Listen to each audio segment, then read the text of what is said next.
प्रमद्रा का जन्म और विवाह के पहले ही सांप के काटने से उसकी मृत्यु। उग्र शिवाजी कहते हैं, ब्रह्मा भृगुपुत्र च्यवन ने अपनी पत्नी सुकन्या के गर्भ से एक पुत्र को जन्म दिया जिसका नाम प्रमथि था। महात्मा प्रमथि बड़े तेजस्वी थे।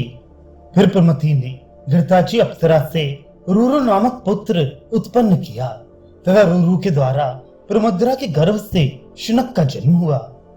महाभाग शौनक जी, आप शुनक के ही पुत्र होने के कारण शौनक कहलाते हैं।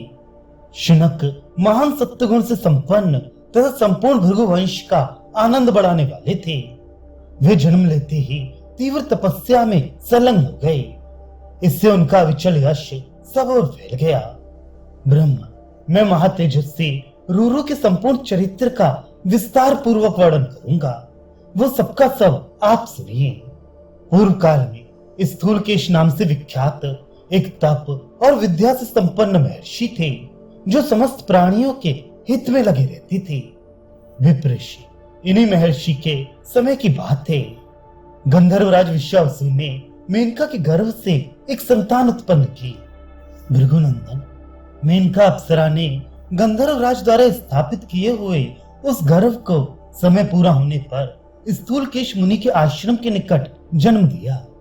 ब्रह्मा, निर्दय और निर्लज्ज मेनका अप्सरा उस नवजात गर्भ को वही नदी के तट पर छोड़कर चली गई। तदनंतर तेजस्वी महर्षि स्थूलकेश ने एकांत स्थान में त्यागी हुई उस बंधुहीन कन्या को देखा जो देवताओं की बालिका के समान दिव्य शोभा से प्रकाशित हो रही थी। उस समय उस कन्या को वैसी दशा में देखकर दुष्श्रेष्ठ मुनिवर स्थूलकेश के मन में बड़ी दया आई, अतः वे उसे उठा लाए और उसका पालन पोषण करने लगी। वह सुंदरी कन्या उनके शिव आश्रम पर दिनों दिन बढ़ने लगी। महाभाग, महर्षि स्थूलकेश ने क्रमशः उस बालिका के जात कर्म आदि सब संस्कार विधि पूर्वक संपन्न किए। वह बुद्धि, रूप और सब उत्तम गुणों से सुशोभित हो संसार की समस्त प्रमदाओं अर्थात सुंदर स्त्रियों से श्रेष्ठ जान पड़ती थी। इसलिए महर्षि ने उसका नाम प्रमद्रा रख दिया। एक दिन धर्मात्मा रूरु ने महर्षि के आश्रम में उस प्रमद्रा को देखा। उसे देखते ही उनका हृदय तत्काल कामदेव के वशीभूत हो गया। तब उन्होंने मित्रों द्वारा अपने पिता भृगुवंशी प्रमथि को अपनी अवस्था बतलाई। तदनंतर प्रमथि ने यशस्वी स्थूलकेश मुनि से अपने पुत्र के लिए उनकी वह कन्या मांगी। तब पिता ने अपनी कन्या प्रमद्रा का रूरु के लिए वाग्दान कर दिया और आगामी उत्तर फाल्गुनी नक्षत्र में विवाह का मुहूर्त निश्चित किया। तदनंतर जब विवाह का मुहूर्त निकट आ गया, उसी समय वह सुंदरी कन्या सखियों के साथ क्रीड़ा करती हुई वन में घूमने गई। मार्ग में एक सांप चौड़ी जगह घेर कर तिरछा सो रहा था। प्रमद्रा ने उसे नहीं देखा। वह काल से प्रेरित होकर मरना चाहती थी, इसलिए सर्प को पैर से कुचलते हुए आगे निकल गई। उस समय काल धर्म से प्रेरित हुए उस सर्प ने उस असावधान कन्या के अंग में बड़े जोर से अपने विषभरे दांत गड़ा दिए। उस सर्प के डस लेने पर वह सहसा पृथ्वी पर गिर पड़ी। उसके शरीर का रंग उड़ गया, शोभा नष्ट हो गई, आभूषण इधर उधर बिखर गए और चेतना लुप्त हो गई। उसके बाल खुले हुए थे।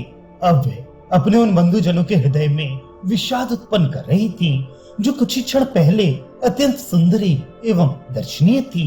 वही प्राण शून्य होने के कारण अब देखने योग्य नहीं रह गई। वह सर्प के पिष्ट से पीड़ित होकर प्रगाढ़ निद्रा में सोई हुई की भांति भूमि पर पड़ी थी। उसके शरीर का मध्य भाग अत्यंत क्रश था। वह उस अचेतन अवस्था में भी अत्यंत मनोहारिणी जान पड़ती थी। उसके पिता स्थूलकेश ने तथा अन्य तपस्वी महात्माओं ने भी आकर उसे देखा। वो कमल सी कांति वाली किशोरी धरती पर चेष्टा रहित पड़ी थी।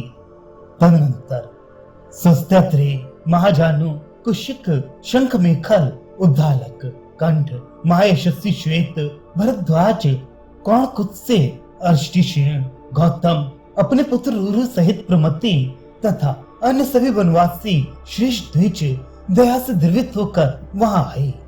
वे सब लोग उस कन्या को सर्प के विष से पीड़ित हो प्राण शून्य हुई देख करुणावश रोने लगे।